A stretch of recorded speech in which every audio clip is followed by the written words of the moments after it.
إن الحمد لله نحمده ونستعينه ونستغفره ونعوذ بالله من شرور أنفسنا ومن سيئات أعمالنا من يهده الله فلا مضل له ومن يضلل فلا هادي له وأشهد أن لا إله إلا الله وحده لا شريك له وأشهد أن محمدا عبده ورسوله. Toutes les louanges et les éloges reviennent de droit à Allah. Salut et éloge à son messager Mohammed. Amma ba'du fa marhaban bikum jami'an, bienvenue à tous après une période d'interruption due à une absence de ma part. Et entre-temps, j'ai pu donner une conférence dont le thème général était Surat al-Nahl de manière transversale, c'est-à-dire en traversant toute la sourate de manière abrégée, en relevant tout au long de la sourate comme fil conducteur le sujet des bienfaits d'Allah et de l'attitude vis-à-vis de ces bienfaits, attitude positive lorsqu'il y a une reconnaissance de ces bienfaits et une gratitude envers Allah qui fait face à l'attitude opposée de ceux qui refusent de reconnaître comme il se doit ces bienfaits et sont donc ingrats. Et quelle est la destination finale et la rétribution concernant chacune des deux catégories. C'est ce que vous retrouverez donc dans sur le canal, la chaîne Telegram, suivi de la première allocution concernant le tafsir Ibn Sa'di de cette sourate. Et donc maintenant on entame la deuxième leçon concernant Surat al-Nahl du tafsir du Cheikh Sa'di. On en profite pour remercier encore une fois le Centre Al-Islah de nous accueillir gracieusement dans ces locaux et on les félicite pour la réussite à 100% à l'examen du CE6 que les élèves en fin de primaire ont passé avec succès. Alhamdulillah. Rappelez-vous, au début de la sourate, il était question de l'individu, l'être humain, autour duquel cet univers avait été créé. Et donc, Allah a mentionné cet être humain, après avoir mentionné la création des cieux et de la terre. خلق السماوات والأرض بالحق تعالى عما يشركون خلق الإنسان من نطفة فإذا هو خصيم مبين. Cet être humain créé à partir d'une gouttelette, nutfa, et qui, par les soins délicats d'Allah, a pu traverser les étapes embryonnaires et ensuite en dehors de l'utérus lorsqu'il découvre ce monde et ensuite continue à se développer jusqu'à atteindre la perfection humaine de l'individu capable d'argumenter, de raisonner. فَإِذَا هُوَ خَصِيمٌ مُبِينٌ. Ensuite, Allah parle des bestiaux. وَالْأَنْعَامَ خَلَقَهَا. قال الشيخ ابن سعدي رحمه الله ولما ذكر خلق السماوات والأرض ذكر خلق ما فيهما. Et ensuite, donc il parle de l'être humain. Et ensuite, وَالْأَنْعَامَ خَلَقَهَا لَكُمْ. Donc Allah a créé Al-An'am. Al-An'am, ce sont les chameaux, les bovins, les ovins, donc moutons et assimilés, et les caprins, chèvres et assimilés. Et les bovins, c'est les bœufs et les vaches. Et les chameaux, tout le monde sait de quoi il s'agit. Donc ces quatre catégories s'appellent en arabe Al-An'am. Il y a d'ailleurs une sourate qui s'appelle Al-An'am. Allah dit وَالْأَنْعَامَ خَلَقَهَا. Allah les a créés. لَكُمْ أي لِأَجْلِكُمْ. Comme on peut observer, ces animaux sont au service de l'être humain. L'être humain les exploite de manière appropriée et leur existence est dans l'intérêt même de l'être humain. أي لأجلكم ولأجل منافعكم ومصالحكم. من جملة منافعها العظيمة. Parmi ces énormes avantages pour l'être humain qu'il tire de ces bestiaux, أن لكم فيها دفء elles permettent à l'être humain de se réchauffer et de rester donc à une température convenable et ne pas souffrir du froid. مما تتخذون من أصوافها, vu que l'être humain peut exploiter différents types de laine, وأوبارها, différents types de poils comme pour les bovins et les caprins, وجلودها, également les peaux qui sont utilisées, le cuir qui permet de se vêtir, من الثياب والفرش, qui permet également d'avoir de la tapisserie et de pouvoir recouvrir les différents éléments qui entourent l'être humain et pouvoir donc en profiter de manière confortable, والبيوت, et qui permet également d'avoir des habitations à partir de ces peaux, notamment les tentes. ولكم, également, فيها منافع غير ذلك, etc. Et il y a également d'autres avantages pour l'être humain basés sur l'exploitation de ces animaux. ومنها تأكلون, et bien entendu c'est une source de nourriture, de nutrition. قال ولكم فيها جمال حين تريحون وحين تسرحون. Et ce bétail donc, qui entoure l'être humain a également pour fonction l'embellissement, une fonction esthétique. Ça embellit l'être humain lorsqu'il part avec son troupeau au pâturage et revient avec son pâturage. Cela lui donne un aspect agréable à voir. Donc, notamment lors de ces deux mouvements qui consistent à aller au pâturage et revenir au pâturage entouré de son cheptel, de son bétail. أي في وقت رواحها وراحتها وسكونها ووقت حركتها وسرحها. Donc, lorsqu'elle revient du pâturage et se repose, et également lorsqu'elle est en mouvement pour aller au pâturage, وذلك أن جمالها لا يعود إليها منه شيء. Dans le verset, Allah dit وَلَكُمْ فِيهَا جَمَالٌ, c'est-à-dire, il y a un côté esthétique, un côté beau, agréable à voir. Quelle est la cause de cette beauté? Ces animaux-là, notamment par ces différentes trajectoires et ces différents mouvements. Ces animaux en eux-mêmes, est-ce qu'ils profitent de cette beauté? Quel intérêt revient à ces animaux? Aucun intérêt. L'intérêt revient à qui, encore une fois? À l'être humain. Et au fil de la sourate, vous allez vous rendre compte pourquoi les savants l'ont appelé la sourate des bienfaits. Allah montre, point par point, que tous ces éléments ont été mis en place et tournent autour de l'être humain et sont à son avantage. Jusqu'à ce qu'on arrive au verset où Allah dit « Donc, soumettez-vous à Allah et soyez reconnaissants. » On va y arriver. Comme dit donc ici le cheikh, جمالها أن جمالها لا يعود إليها منه شيء.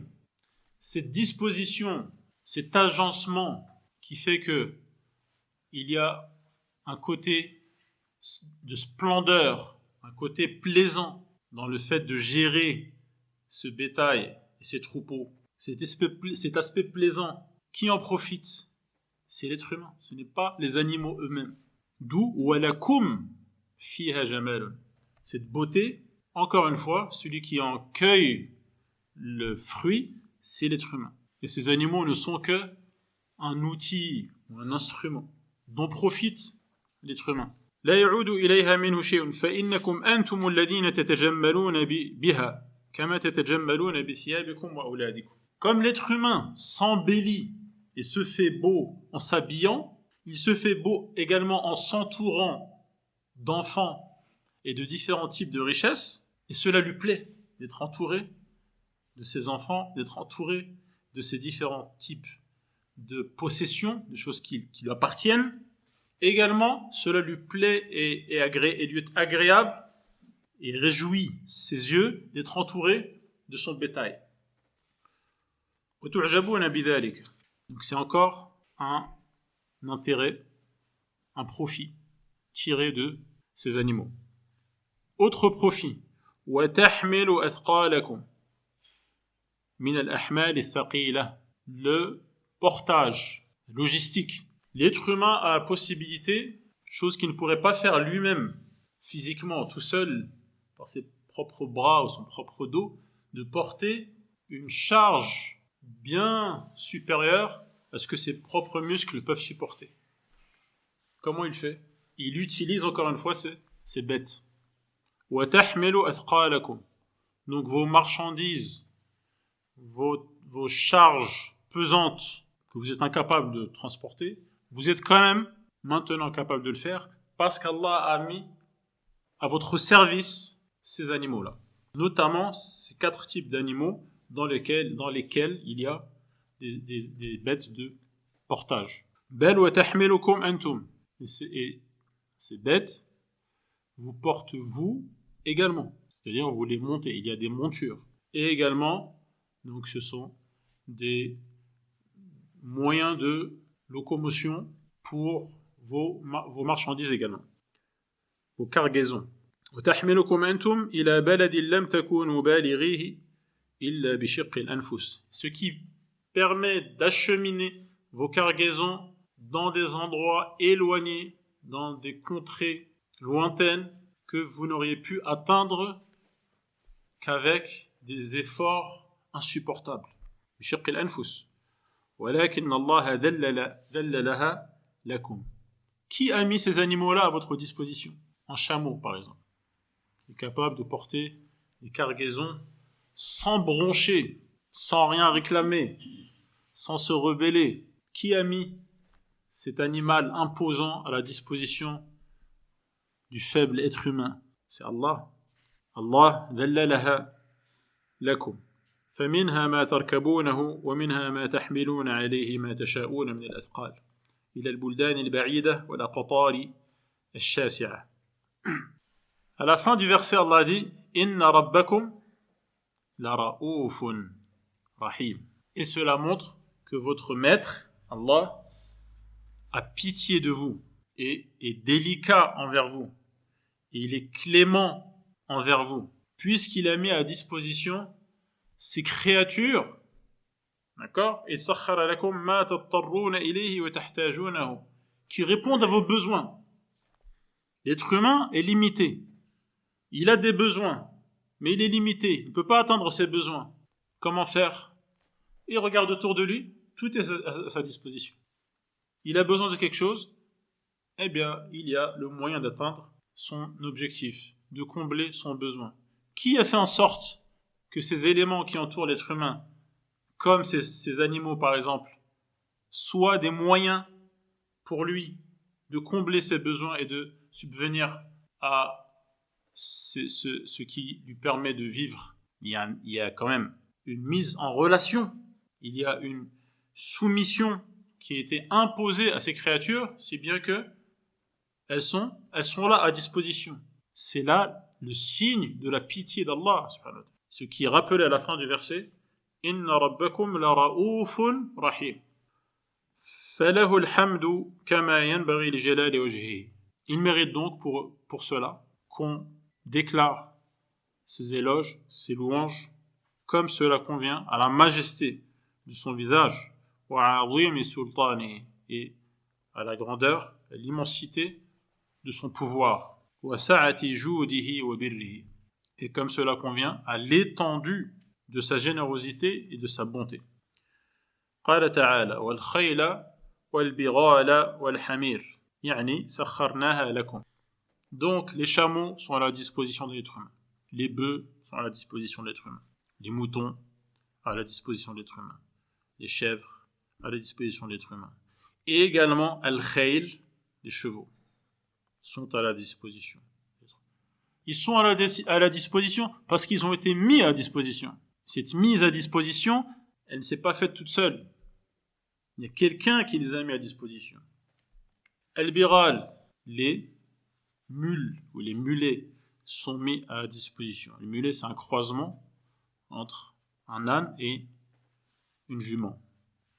Wal-hamir, et les ânes, également sont mis à la disposition. Litarkabuha, afin que vous les montiez. Ce sont des montures, les chevaux, les mulets et les ânes. Wazina, c'est également un embellissement. Donc parfois, ces types de montures sont utilisés par pure nécessité. L'être humain a besoin d'une monture, il monte.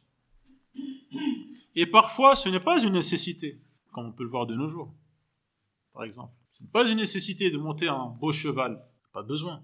Mais qu'est-ce que c'est alors? Zina. Li'ajli al-jamali wa zina. C'est pour, dans un but esthétique.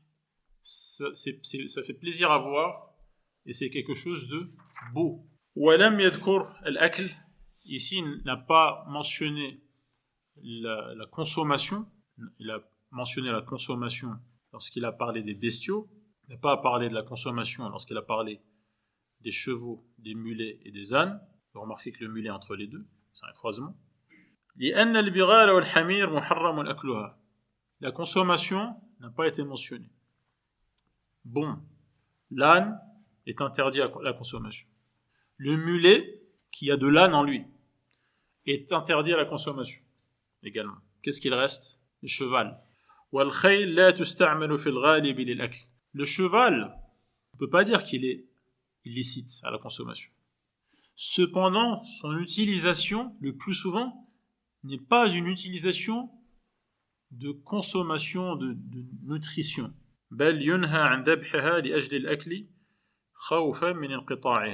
Il est même défendu d'égorger les chevaux pour les consommer lorsqu'il est à redouter que les chevaux ne soient en voie d'extinction et qu'il n'y ait plus de chevaux à force de les abattre pour la consommation. Donc il faut laisser des chevaux. وإلا فقد ثبت في الصحيحين أن النبي صلى الله عليه وسلم أذن في لحوم الخيل. Donc la consommation n'est pas mentionnée parce que l'âne est interdit, le mulet est interdit et le cheval, il faut qu'il reste des chevaux. Donc on ne va pas encourager la consommation des chevaux. Cependant, la consommation du cheval est permise comme cela est mentionné dans les deux recueils authentiques. À savoir que le prophète sallallahu alayhi wa sallam a autorisé la consommation de la viande chevaline. Hadith rapporté par Al-Bukhari et Muslim d'après Jabir. وَيَخْلُقُ مَا لَا تَعْلَمُونَ. Donc Allah a parlé des bestiaux, il a parlé des trois types de bêtes que l'on monte, qui sont des montures. Et ensuite Allah a dit وَيَخْلُقُ مَا لَا تَعْلَمُونَ. Et il crée d'autres choses que vous ne savez pas. Ou il crée ce que vous ne savez pas. مِمَّا يَكُونُ بَعْدَ نُزُولِ الْقُرْآنِ مِنَ الْأَشْيَاءِ. À savoir des éléments qui vont apparaître après la période de la révélation du Coran. Donc Allah ne les mentionne pas en détail comme il a détaillé. Pour les bestiaux, il a détaillé le cheval, le mulet, l'âne, et il y a d'autres éléments qu'il ne détaille pas. Car au moment où le verset descend, ces éléments n'existent pas encore. Mais Allah fait une allusion en disant ce que vous ne savez pas. C'est-à-dire des formes de monture ou des moyens de locomotion qui vont apparaître ensuite. D'autres formes de locomotion, de transport que les gens vont utiliser aussi bien sur terre, en mer ou dans les airs. Et qui vont utiliser pour réaliser différents types d'intérêts. Donc Allah n'a pas mentionné ces types d'embarcation, ces types de locomotion, ces moyens de transport, il ne les a pas mentionnés dans le détail. لأن الله تعالى لم يذكر في كتابه إلا ما يعرفه العباد أو يعرفون نظيره. Car Allah dans son livre ne mentionne que les choses que les gens connaissent ou dont ils connaissent les choses similaires. Ils connaissent une chose qui ressemble à cela. Et c'est ce qu'Allah mentionne pour que les gens comprennent. وَأَمَّا مَا لَيْسَ لَهُ نَظِيرٌ فَإِنَّهُ لَوْ ذُكِرَ لَمْ يَعْرِفُوهُ وَلَمْ يَفْهَمُوا الْمُرَادَ مِنْهُ. Quant aux choses qui n'ont pas de similitude avec ce que les gens connaissent. Si Allah les avait mentionnés, les gens n'auraient pas compris de quoi il s'agit. Parce qu'ils ne savent pas à quoi ça ressemble parmi leur quotidien auquel ils sont familiers et habitués. Et Allah va leur parler d'une chose qu'ils ne comprennent pas. Or Allah parle aux gens en leur disant des choses qu'ils comprennent. فَيَذْكُرُ أَصْلًا جَامِعًا يَدْخُلُ فِيهِ مَا يَعْلَمُونَ وَمَا لَا يَعْلَمُونَ.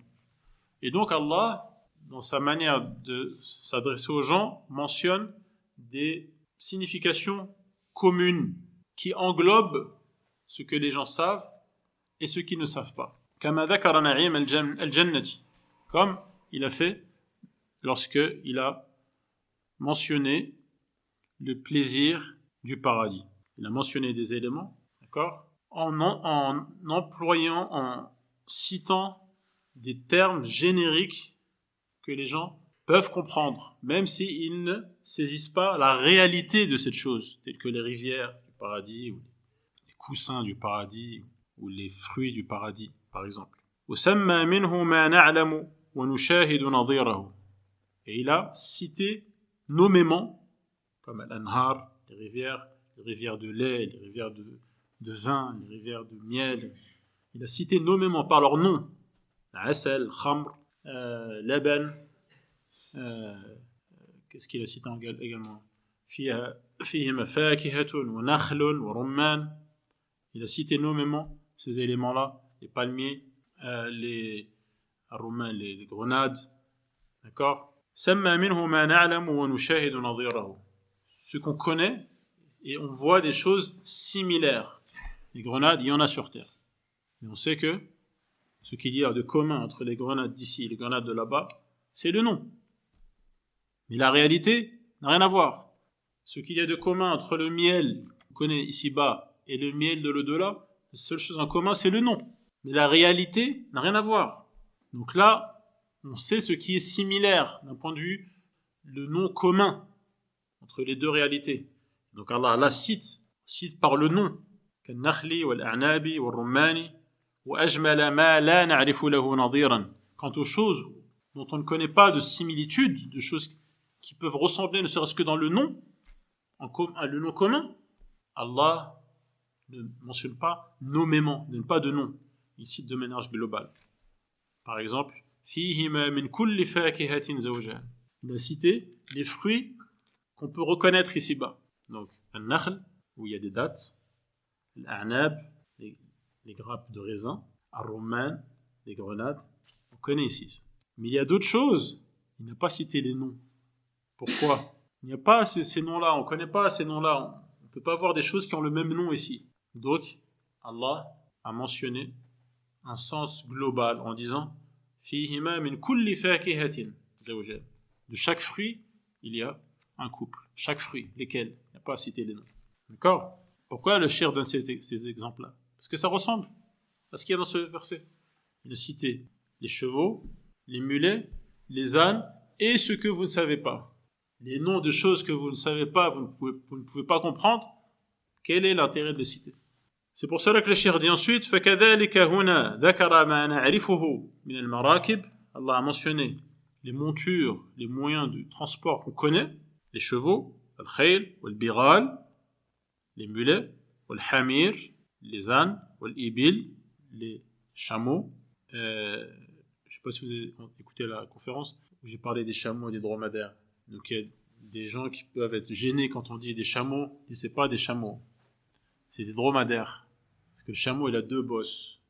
Et le dromadaire, il a une bosse. Donc il faudrait dire des dromadaires. En fait, on peut dire chameau même quand il n'y a qu'une bosse. Fermons la parenthèse. Donc les chameaux et les bateaux, sufun, cela est mentionné dans le Coran. Quant aux autres moyens de transport, ajmal al-baqi, Allah en a fait une citation globale, pas détaillée, sans citer de nom, en disant wa yakhluqu ma la ta'lamun. Et il crée des choses que vous ne savez pas ou que vous ne connaissez pas. Ces moyens de transport sont utilisés lorsqu'on emprunte un chemin, n'est-ce pas? Lorsqu'on monte une bête, c'est pour emprunter un chemin concret, n'est-ce pas? Un chemin concret. sur une route, sur le sol. قال الشيخ ولما ذكر تعالى الطريق الحسي, lorsqu'Allah a mentionné le chemin palpable, sensible, concret, quelqu'un pourrait dire mais il est mentionné où? Il est mentionné où? ولكم فيها جمال حين تريحون وحين تسرحون وتحمل أثقالكم إلى بلد لم تكونوا بالغيه إلا بشق الأنفس. Allah a parlé des voyages durant lesquels on peut transporter de lourdes cargaisons. Donc il y a voyage, donc il y a une route, il y a un chemin, n'est-ce pas? Et il a mentionné les transporteurs, comme les chameaux par exemple. Et il a mentionné également les bêtes qui portent l'être humain lui-même. Il porte sur une route. C'est une route sensible, يعني concrète. وأن الله قد جعل للعباد ما يقطعونه به من الإبل وغيرها ذكر الطريق المعنوي الموصل إليه. Juste après, Allah parle d'une autre forme de route. Il parle de la route qui mène vers lui. Il a parlé de la route concrète, et là, il va parler de la route d'un point de vue du sens, à savoir le chemin qui mène vers Allah. فقال وعلى الله قصد السبيل. Juste après. أي الصراط المستقيم. C'est-à-dire que le droit chemin, qui est également une route, mène à Allah. على الله. Aboutit à Allah. Celui qui emprunte ce droit chemin arrivera vers Allah. Et c'est qasdu sabil, le droit chemin qui est le chemin le plus court. Le plus court des chemins. C'est le chemin qui est tout droit. La ligne droite. Le plus court des chemins. Entre deux points. Le droit chemin, الذي هو أقرب الطرق وأخصرها موصل إلى الله وإلى كرامته, aboutit à Allah et à sa noble récompense. وأما الطريق الجائر, quant aux autres routes qui, elles, sont déviantes, donc elles ne sont pas droites, elles ne sont pas rectilignes, est-ce qu'elles aboutissent à Allah? Non. Pourquoi elles sont déviantes? في عقائده وأعماله. Soit cette manière d'agir, ce chemin, ce cheminement, cette trajectoire, elle est déviante, soit parce qu'elle contient des convictions, des croyances erronées, conceptions fausses, ou soit les actions menées sur cette route sont également faux. Des actions fausses, des actions inutiles, et donc déviantes. وَهُوَ كُلُّ مَا خَالَفَ الصِّرَاطَ الْمُسْتَقِيمَ. Comment savoir quel est le chemin déviant? C'est celui qui n'est pas le droit chemin. Tout ce qui n'est pas le droit chemin est un chemin déviant. Si tu connais le droit chemin, tu connais donc, par déduction, tout ce qui n'est pas le droit chemin. فَهُوَ قَاطِعٌ عَنِ اللَّهِ. Et c'est un chemin qui éloigne d'Allah et est un obstacle, en vérité, entre toi et Allah. Si tu te trouves sur ce sentier qui est une déviation, non seulement il empêche d'arriver vers Allah, mais en plus, il aboutit au pays du malheur. موصل إلى دار الشقاء فسلك المهتدون الصراط المستقيم بإذن ربهم. Ceux qui sont bien guidés par Allah empruntent ce droit chemin par la permission de leur maître. وضل الغاوون عنه. Quant aux égarés, ils ont perdu ce chemin. Ils se sont perdus et ont donc emprunté cette déviation. وَلَوْ شَاءَ لَهَدَاكُمْ أَجْمَعِينَ. Si Allah l'avait voulu, il vous aurait tous guidés. وَلَكِنَّهُ هَدَى بَعْضًا كَرَمًا وَفَضْلًا. Cependant, il a guidé certains par bonté et par faveur. وَلَمْ يَهْدِ آخَرِينَ حِكْمَةً مِنْهُ وَعَدْلًا. Quant à ceux qui n'a pas guidé, c'est par sagesse et justice. Il n'a pas été injuste envers eux. قال تعالى هو الذي أنزل من السماء ماء لكم منه شراب ومنه شجر فيه تسيمون ينبت لكم به الزرع والزيتون والنخيل والأعناب ومن كل الثمرات.